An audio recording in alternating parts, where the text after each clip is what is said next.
because I am. We're doing a visit with a nutritionist and we have an ice cream truck in the background, but that's all right.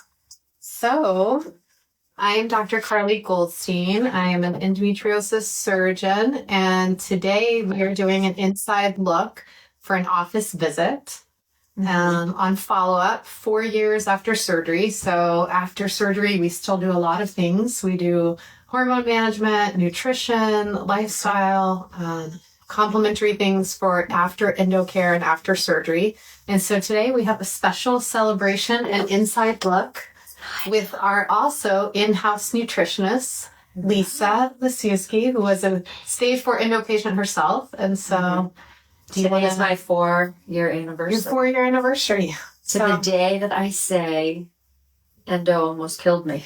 Yes. Literally. Yes. Literally. And so we're doing a little recap, and we promise it's going to be a hopeful story. It is a hopeful story. She looks fabulous. So totally hopeful. Are you kidding? It's the best. Oh my God. It's the best I've ever felt. Are you kidding? So let's take it away. What do you want to talk about today? I want to say, well, first I want to say to all the endometriosis patients, I don't want to scare you with some of the stuff that I'm going to say today. I know it might be frightening, but please, I want you to know that you guys are going to have a different path than what I had. And some of the other people that went before us. You're getting diagnosed appropriately early. Early detection is completely key. I wasn't one of the ones that was diagnosed early, and I think that's why my disease was so far advanced. So I want you just to know, I don't want you to be afraid if I say certain things that might be that might stop you dead in your tracks. I just want you to know that, I just want you to be aware, and I want you to just know that you're going to have a different path. And if you're watching this, that's probably the first step to really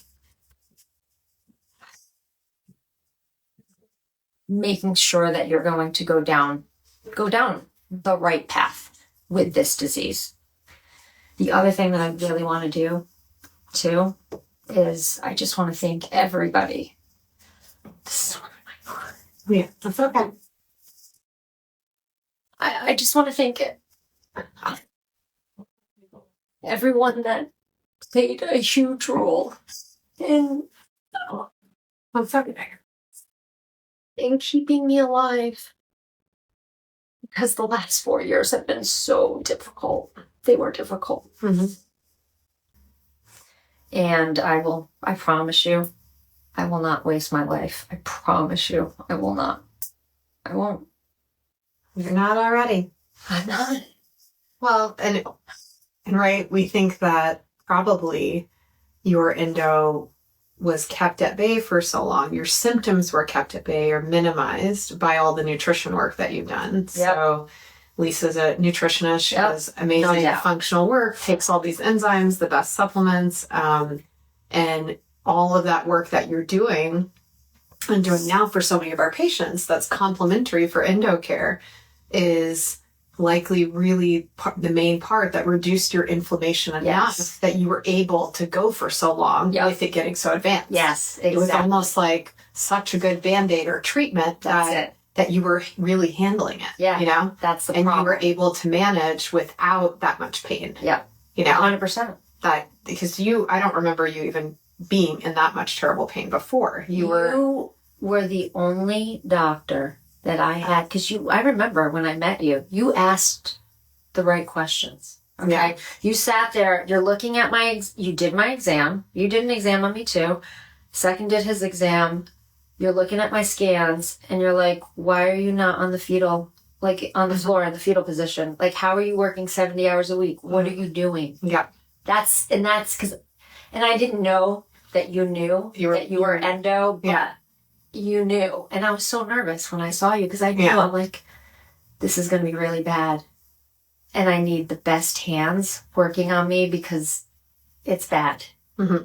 But I think because the work that you do with the nutrition is so powerful, you're really able to get by with a lot. And this is good news for a lot of patients, is that even when symptoms persist, even when you have the best surgery, you still may have symptoms outside of it. And it doesn't mean that endo is back. It doesn't mean that endo is still there necessarily. Sometimes there may be some microscopic cells, but it does mean that you still have to work a little harder on what you do and what you do for your body with nutrition, with exercise, with other things in your life to feel good.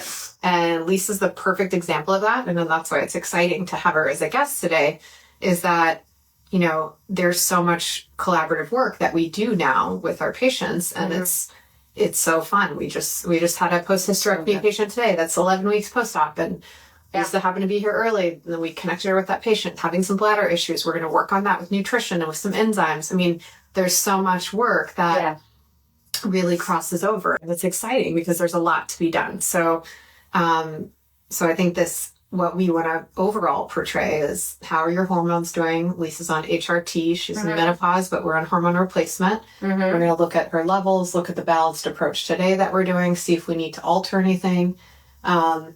And, you know, talk about the state of everything. But I think that it's exciting. Can I just thank a couple more people? Yeah, thank a couple more people. Let me just thank a couple more people. Like all the nurses that were on the 9th floor at Lenox Hill Hospital. I definitely want to thank them. I remember Hayes. I remember one of the aides, Jalissa, who ended up, oh my God, combing my hair after like 2 to 3 weeks. Like, she was with me for 3 hours that night, just combing my, thank you so much, the ostomy nurse. I love that ostomy nurse. I saw her after my reversal. I was walking down the hall and I like flagged her down, and I was just like, thank you so much for teaching me how to do this ostomy stuff. I'm like a pro at it now. Like I help the nurses. You can I help the nurses. That's amazing. I want to thank my plastic surgeon who did the scar revisions, Dr. Lawrence Kerwin. You're magic. You're awesome. I love you. He believes in pelvic floor. Oh, that's a whole other episode. Like, you have to, he's got some crazy stuff. Like, awesome. My hair team. That's the best. Hair therapy. Hair therapy? Hair therapy is a thing. Like Nicole at the vault. Oh my God. I had so much hair that fell out of my head after the treatments, you know? All the hair oiling, all the conditioning, everything.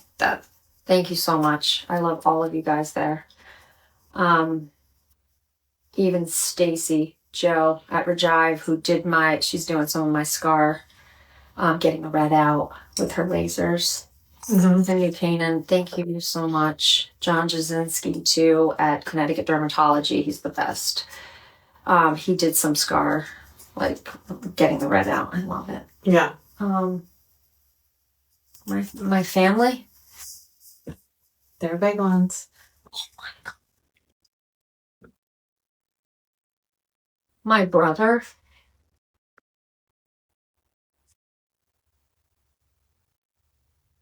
He's a piranha. He is. I know you're laughing. I know why you're laughing. He just doesn't let anybody hurt his clan. No. I'm sorry. I just want you to know that I see little glimmers of me and those 4 kids. And that's a good thing. And my poor parents, oh my God, I think I took decades off their life. Oh, they'll be good. You think so? Yeah. I mean, Wally, my dad, he calls me every day. He's like, you alive, Lise? You good? Are you okay? Oh, good. Ann, she's alive. She's okay. She's all right. She's working. And my poor mother. You know that Italian mothers are like the best. Yeah. You know that, yeah. right? Yeah. That woman. Oh my God. She would not leave my side. And that's all I wanted when I was sick. When I was in that hospital bed. That's all I wanted was Anna. And she nursed me back to health. We watched every episode of The Golden Girls, like 2 seasons. just the recovery. It was fun. It was good. Homework, it was good. My Aunt Ida, I have to thank her. I have to thank my aunt. The power of prayer. It totally works. Totally works. It does. Mm. And you, I saved the best for last. I saved you for last. Thank you for raising an eyebrow. You knew. You asked the right questions. I remember when I was in the hospital, a head in a bed. That's what I would say. I was a head in a bed. I had IVs. I had drains. I had the catheter. I had the colostomy. I could barely walk, but I remember when you would come in to see me and I would look at you and I'd say, this is what my aunt died of. This is what she died of. Do you remember? Yeah. Every time you came in, I was like, this is what she died of, Karli. This is it. They didn't do it right. Yeah. They didn't do it right. They didn't intervene early enough. She didn't get the hysterectomy. She had a frozen pelvis. Yeah. That's what happened. She died of sepsis. Yeah. And remember when you gave me the colostomy cover? Do you remember that? Yeah. You gave me a colostomy cover. The black and pink were my COVID colors. I had the black garb with the little pink. Granted, I wasn't wearing it then, but I just want you to know that I gave that colostomy cover to one of my patients who I followed for almost 8 years, who had ovarian CA. Yeah. And they didn't do her right either. No. She had ovarian cancer. She had a colostomy. It went in remission. It came back in the other fallopian tube. They didn't do it right. Mm-hmm. They didn't do it right. Yeah. So one of the reasons why I decided to even sit and talk with you today, not only, and I wanted to do it this day. Mm-hmm. I had to do it this day. Yeah. Because it's 4 years. I don't want people to be frightened. I don't want people to be like, oh my God, ovarian cancer. No, you're not having this path. If you're watching this, you're going to do it right. You're going to build your team. That's what you're going to do. You're going to build a team and surround yourself, just like all the people that I'm thanking here today. You're going to make sure that you do every stage of your lifestyle. Every stage, like your 20s, your 30s, you're going to make sure that you're doing the right things. And you guys have so much, especially the young kids that I'm seeing. You guys have so much more than what I had available to me. Like, I didn't have the egg retrieval. Like, egg freezing. Yeah. That wasn't available to me. And by that point, it was so far gone. I was too far gone in the disease process. And how many years did you do IVF? No one said anything about endo. Yeah. Well, they knew it at that point, but the fact that they did IVF on me, that's kind of criminal. Yeah. Like, honestly, like, you should have been, this isn't going to work. And then even surrogacy, like, I could have gone that route and used egg donation. Right. That's the other thing that you guys need to know. I know be open. Be open to other options. If your endometriosis is so bad and you can't carry a child, if you have the opportunity to do egg retrieval, do it really young. Freeze your embryos or your eggs, and then bank them. If you can, do that. And if you can't, adoption. If you need a surrogate, use it. Like, don't. There's no shame in it. There's no shame. Like, just, it's okay. What else do I have to say? Yeah, there's even embryo adoption now. You can adopt an embryo from Snowflake. And couples that make too many embryos, then you can adopt an embryo and have a carrier and control the whole pregnancy. There's so many things. Like, and honestly, there's things that we didn't have 15 years ago. Exactly. And so, all we're doing is biding time. You're biding time. And if you can learn to manage this, and it's not just one thing. It's not just nutrition. It's hormonal balance. I mean, the things that I think I would have done knowing that I had the endometriosis. Where are you going after this? I'm going to the gym. I have to do therapy. You're going to therapy? I'm going to therapy, and then, I'm in the gym. Do you guys see my arms? Her gym outfit? I got my gym on. I had to do it because there's no way I would be able to, And I tell patients all the time, I tell them, listen, you got to learn to fit it in. I'm fitting it in. Yeah. I don't have time. You got to condense your workflow. I'm psyched. And I want you to know too, even though I'm at the end stage of this, and I know I'm in surgical menopause, you would never know it. I'm going to tell you, when I tell you I feel the best that I've ever felt, I don't have your typical symptoms. Yeah. I don't have brain fog. I don't have sexual dysfunction. I don't have urinary incontinence. I don't have because we did the hormones. We're doing it right. Yeah. It's right. Mm-hmm. And there's a lot of people, and I see a lot of patients where they're not doing it right. Yeah. And I know things may be expensive. I get it. But honestly, it's your health. It's my health. And I'm so glad that I didn't chintz on the wrong surgeons. And I'm so glad that I know you, because I know at the end of the day, I'm working on the pelvic stuff right now, and I'm going to do the abdominal thing, and I got to get a DEXA scan. I want to make sure the bones are good. And we'll do that. I'm going to do that. But I know I still probably have to go back and look at my scans to see, do I need to look at what's going on with my diaphragm? You know what I mean? Mm-hmm. Do I need to go back in? Do I need to have you look and do another lap just to see what's going on in there and exploratory? Or do I just let it be? Do I let it be? Because, I feel so good. And it depends on the symptoms. If you're really feeling good. I feel good. We can do an MRI, abdomen, pelvis. We can do an East River and White Plains. We can do surveillance. And just make sure there's nothing glaring on there. Yeah. But really, there's no need to if you're really feeling good, It's so good. But we can do the MRI just to make sure, That's good. The hormones are the best. Yeah. The hormones are the best, and I feel like I got good that to do. down. Check the panel and make sure we check the panels. Everything's fine. Yeah, we check the panels every 6 months. Yeah. I do a big, huge panel every year, and it's very extensive. We're looking at everything that nutritional panels, the regular, the comprehensive metabolic. We look at lipid. We look at some of the inflammatory markers. Lots of good things. You need to do that. What else do we need to do? You're going to do your DEXA scan. Mammos are up to date. I have to do a breast MRI. I have to do a breast MRI. Yeah. I have to do that. That's really important. I have to do that. Yeah. We can get the breast MRIs covered easier if we do your aunt with the cancer. We can do a myriad panel. It'll be covered, and then you can qualify for breast MRI easier.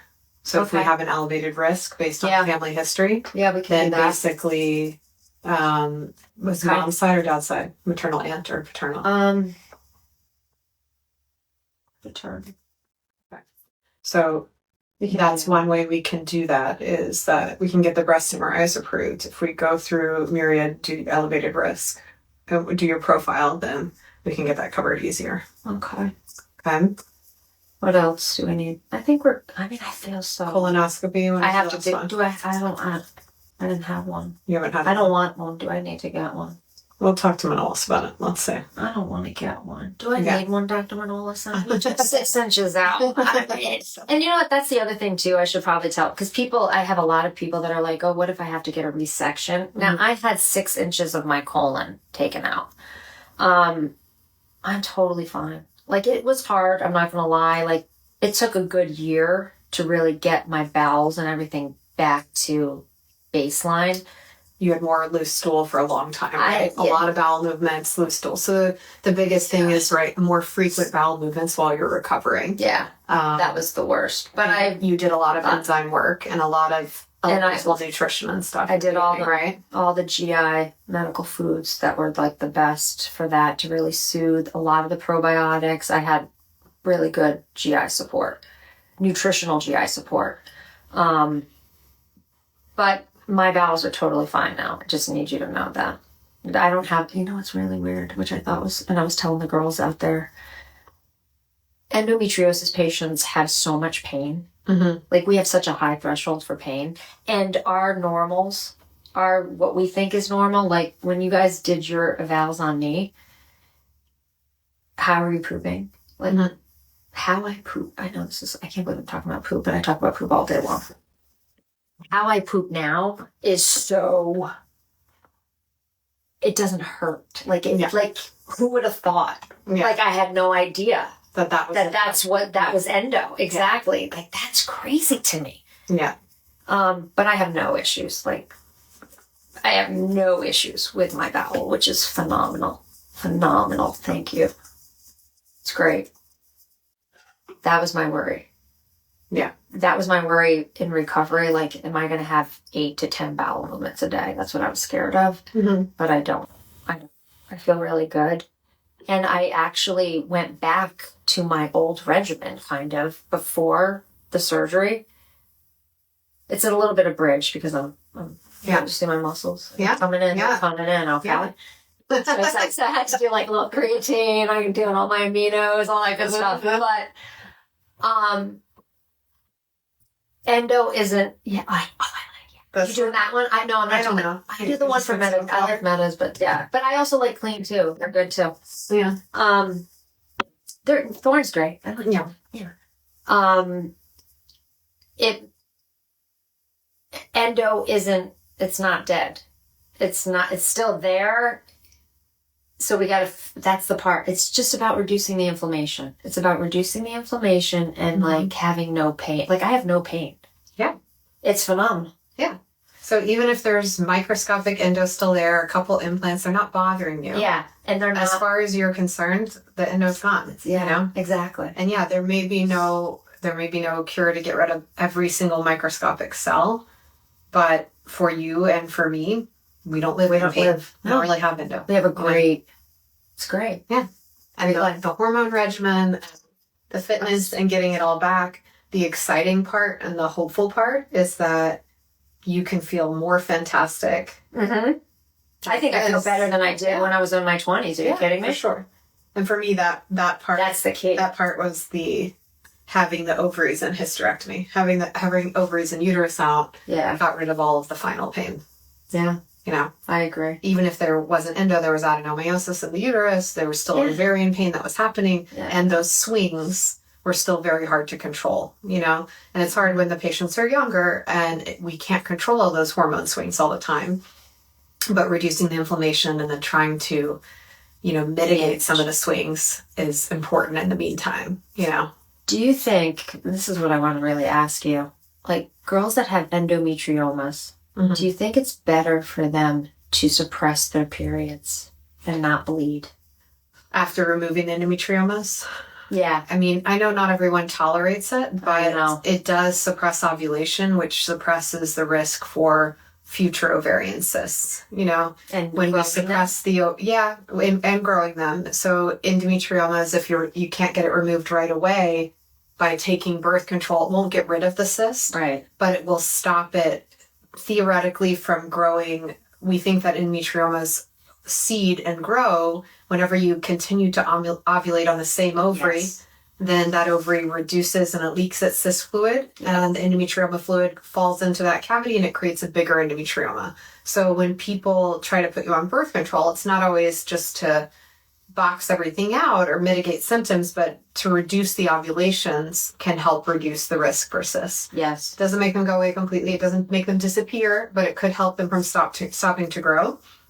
And it could help after you have endometrioma surgery to give the ovaries a break for a few months. Sometimes even just doing birth control for 6 months to let the ovaries have a break and not be ovulating on fresh suture sites or fresh surgical sites, I think is a nice break. And let the uterus have a break from trying to produce, cycles every month and bleed, but not everyone tolerates it. But if they do, and there's a very low dose that's tolerable, then I think it's fine. I don't think it's necessary to really do suppressive therapy beyond that. Okay. Like Lupron or Orlissa, because there's a lot of bad side effects, bone loss, that could be irreversible, up to 6%.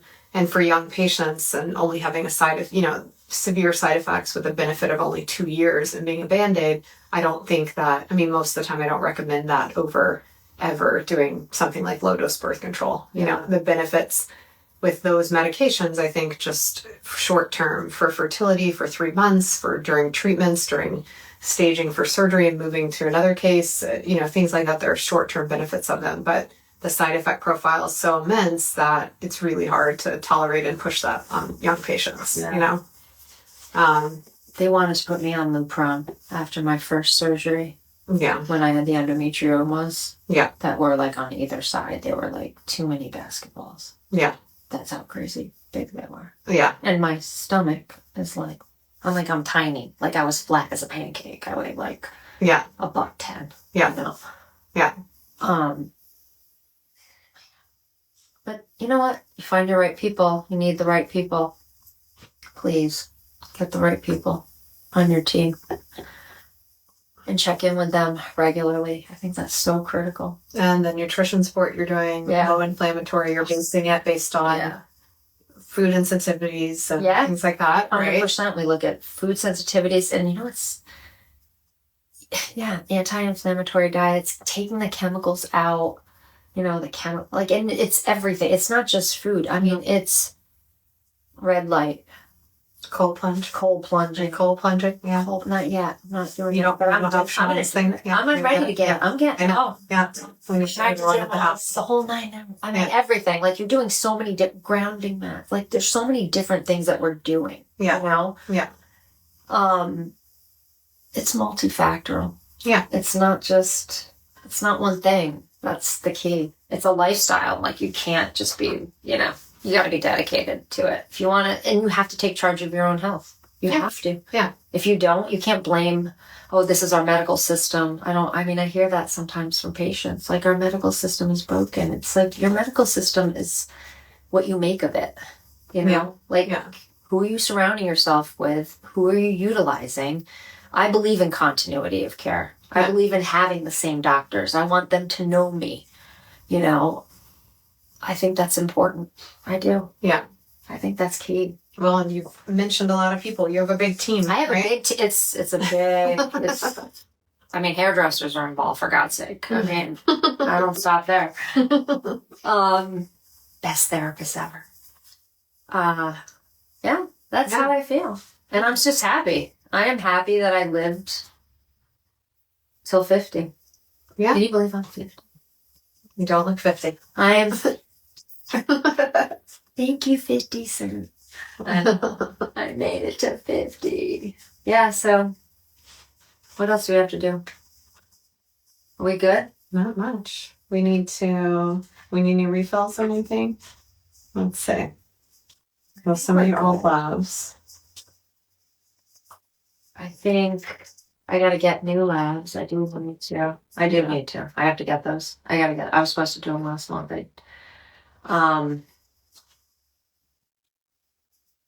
Maybe do like the full. We'll do the full panel. I usually do it right now, but that's okay. Like I feel like I'm gonna do it, or you want to order it? I'll have Stab and do it. It's okay. I have the thing. It's all right. Did you do the lipo little a? Yeah, but I do all those. I do all the inflammatories, like the insulin. Yeah. All the homocysteine, CRP, like all those levels are good. But yeah. I'm gonna work on the DEXA this year. Yeah. Bone is important. No one thinks about the bone. Yeah. I think about it. You're on hormones and you're doing weightlifting, so you're doing protective measures. Yeah. It's good. And the whole pelvic floor thing, I never thought that was important. Thank you, Lexi. Yeah. Really, I never thought that was, but it really, I think that's a thing. There's a lot of work they do. And even scar tissue work. Well, I'm meeting more people that do scar tissue work, which is great for breakdown. Yeah. It makes sense with lymphatics and dry brushing and things like that, but there's a lot of even physical work that we can do, which is exciting. So, yeah. Wow. There's a lot of options, guys. Don't be afraid. Get on it. I don't know if we can see questions. Let me see. Can we? Oh my God, we're like, My phone is you're younger sideways. than me, so you I'm can. younger, but I'm not an Instagram. I'm not an. I don't do There, I Instagram. see this. I'm not. I don't know. I've got to read them sideways. Comments? Do you need that? Let me see. What advice do you have for Women who suspect they have Endo? endo but don't know where to start. First of all, what I would say to that is know what your first period was like. If you had pain on your first period, I think that's a major sign that you need to see a reproductive surgeon, period. Because every person that I know who has endo has or had painful periods, always has painful Missing periods. school, missing work. Vomiting the first 2 days, not being able to eat because you're in so much pain. Like, that's a sign. I hate to tell you, but that's a sign. Yeah. Painful intercourse. I don't really have that. It's a sign. It's a sign. Not everybody knows. Not everybody. Yeah. Okay, Yeah. okay. Did I? My parents. Oh, yeah. And all the bowel symptoms. But The bowels. IBS unexplained. The unexplained IBS. That's a key. I mean, granted, Or SIBO that doesn't get cured. Yep. IBS that doesn't get cured. That's so true. They're hormone specific. I sent so many patients to see. I'm like, you need to see because of the SIBO. Yeah. SIBO. People don't think about that. Yeah. And we're finding endo in the appendix, and it's SIBO. They think the starting point of SIBO is the appendix. Actually, it's interesting. So all of these endoappendixes and everything. Where else do you think it migrates to? Do you think it can go even higher up? Maybe. I mean, I think there's probably still altered gastric. Yeah. I mean, A it's lot of probably patients. down here. I mean, like, look, in my diaphragm, I'm sure, you know? Yeah. But, Oh, where else can endo migrate? yeah, can it migrate to the heart, the Yeah. brain? Yeah. You know what I mean? The heart, the lungs. The lungs. Definitely the lungs. I mean, there's case reports patients. probably of brain, skin mostly on the abdomen, but there are other case reports of other implants in more distant locations. There's been occasional bone and blood spread, but those are more rarities, you know. Diaphragm's not as rare as we think, though. We see a lot in the diaphragm. What do you do for that, though? You can excise it and repair it, you know. That's what I'm afraid of. With cardiothoracic surgery, though. Do I really want to go that route? I mean, I'm fine. I'm breathing fine. Do I need to? Yeah. If it's not really bothering you and it's not creating an issue, then it can just be surveyed, you know. I mean, I feel good. Yeah. It's the best I feel like. Yeah. Thank God for you. Thank you. You did all the work along the way, you know. Along the way, like, And then the recovery. It still takes work, right? the recovery is. What do we like to say? Can't have surgery and then eat McDonald's every day, right? You have to. Please don't eat McDonald's. I'm sorry. I'm going to get in trouble for saying that, but please don't eat fast food. It's not good for you. Don't eat sugar. Gluten. I see a lot of gluten and dairy intolerances. Yeah. Please don't eat soy. Yeah. Please don't eat soy. Yeah. And soy isn't everything, kids. Soy isn't everything. It's soybean oil. It's caught in all the oils. If you're eating packaged foods, it's there. That will drive your endo. They have the same receptor sites. It'll drive it. What else do we need to say? Let me see if I can find some more questions. Oh my God, this is crazy. It's hard to read them sideways. They're waving. Oh, here we go. Yep. No, where to start that with the one. period pain. That's where you're going to start. And we do,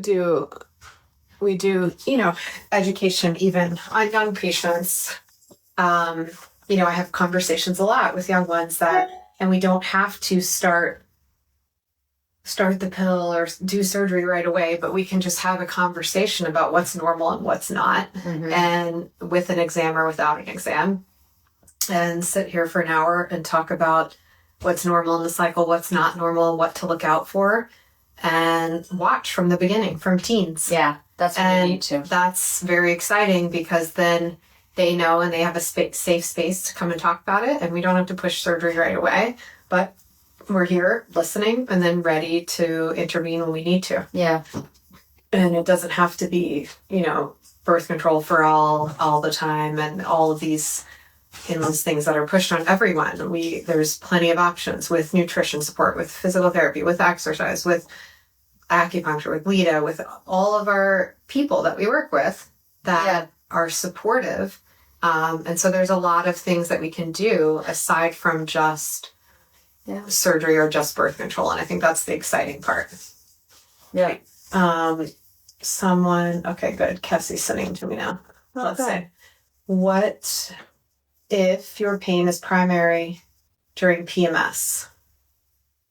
Okay. Like right after ovulation? Yeah. That's when it usually starts. And there's a lot of patients that, it's important to remember that endo doesn't always have to have a painful period. It depends on where the lesions are located. Mm-hmm. Some patients may have more pain from ovulation to the period, or more of their symptoms surge then.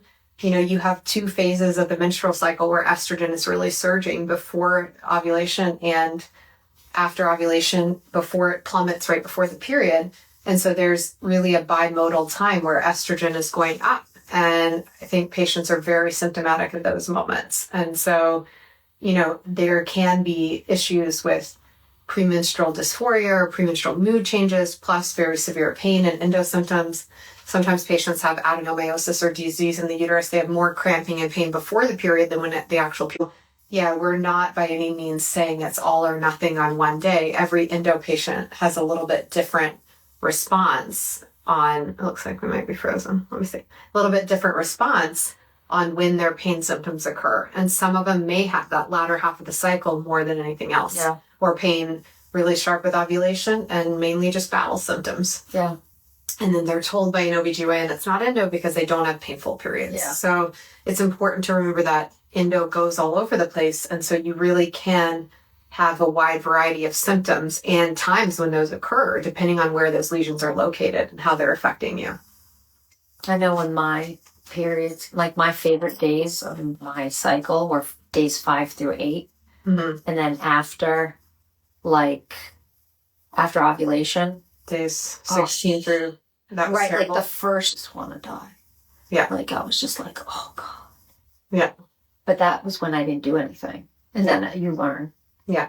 You plan your activities around it. Yeah. Everything. Yeah. So if you're planning social activities and canceling vacations and canceling work and meetups with friends, then those are endo signs. There's a problem. There's a problem. Your period and these pain symptoms shouldn't stop you in your track where you can't get things done. Not at all. Another question. What symptoms did you have and how did they connect to your stage of endo? My symptoms were pain, painful periods. Like I said, my favorite days, I felt like Wonder Woman days 5 through 8 of my cycle. And then right around ovulation, after like days 14, that's when it really started to ramp up. If I wasn't on the pill, I wasn't on the pill. Mm-hmm. And that was the other thing too that you need to know.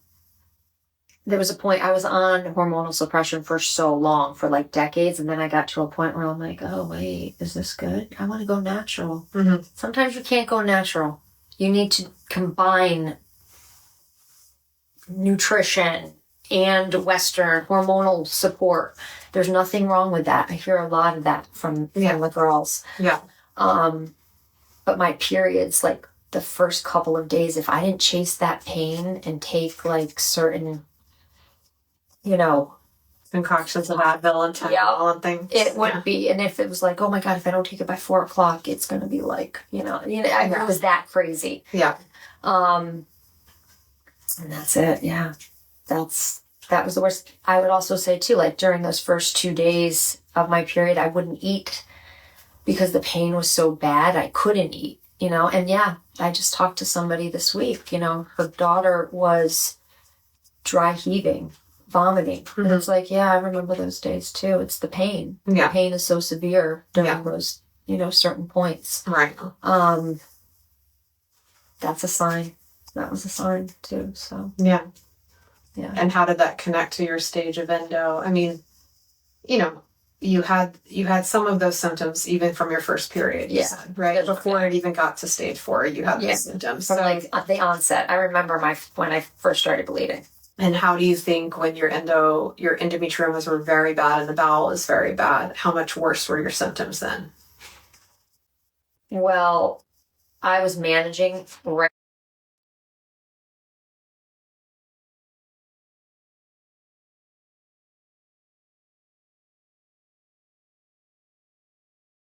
Like I was like, yeah, I'm good. But I knew, like after I got the MRI and I got my blood work and everything, I was like, oh no, this is bad. Like this, I can't. Okay, enough. This has to go. And it was at that point, it was just like, I need to find the best surgeon because I need a specialist who's going to be able to do this because this is not going to be good. This is way too far advanced. And yeah, that was its recovery. And the point with that is that we don't want you to have wasted surgery, right? We don't want you to have general anesthesia and go for surgery and have incomplete surgery or not really remove the endo and just drain a cyst and remove the cyst fluid and then don't take out any endo. You know, if you do that and if someone does that and then recommends hormone suppression afterwards, then really it's an incomplete surgery. After surgery,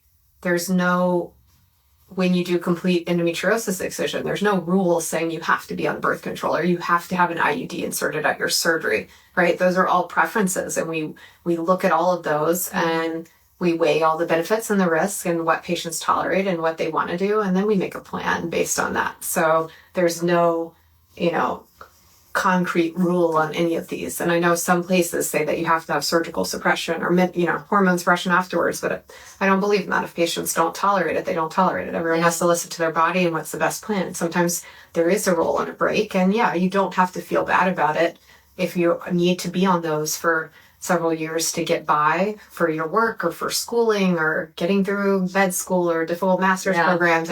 It's okay. It's okay to be on those for a period of time to be able to get by and get through, and it's hard to have endo when you're young and adenomyosis and things like that whenever you're still trying to preserve your fertility or try for fertility. That's the hardest part, when we don't have all of the options available because we're still trying to save everything. Then we really need to use all of these resources available to work on it. I think that's the big thing, until more definitive things are an option, Yeah, I do. I think looking back on my situation, it was a good thing that I was on the hormonal suppression for as long as I was. No doubt. I even think I probably should have not had my period if I could have prevented bleeding. If I could have tolerated, I know I did it for a couple months and it is hard sometimes, but then you do, like I did it for like maybe a year or two where I didn't bleed at all. I thought that was a good thing. What would I do? Like, I think the question comes down to what would I do if I was young and I found out I had endometriosis now? I think you would do egg freezing in 20s. Yep. That's you would have a different fertility approach. Maybe adopt an embryo, have a carrier earlier. Yep. Right? That's it. Be more flexible, open-minded with those things. Yep. That's it. And I think those things are okay. I think I always tell fertility patients that it's okay, even if your partner's not on board, it's okay to have a glass of wine, look at the egg donor sites, look at Snowflake, look at all the different options, just so that you can give your brain a rest and a break from it all having to be the pressure on you. That's on a patient with severe endometriosis, it's a lot of pressure and a lot of guilt and a lot of suffering all on you. And it's important to take some of that off sometimes. And look at all the options, you know, and that's okay. And I think sometimes people are very, very resistant and held up on it only being their egg from their ovary and their uterus and their thing. And unfortunately that does a disservice to you in the long run if you have to have a little bit more flexibility, you know? And now we are lucky. It's a different time period than when we were in our 20s, you know? It's so different. And that's exciting that there's a lot of things to offer and change about that, you know? Yeah. That's great. Yeah.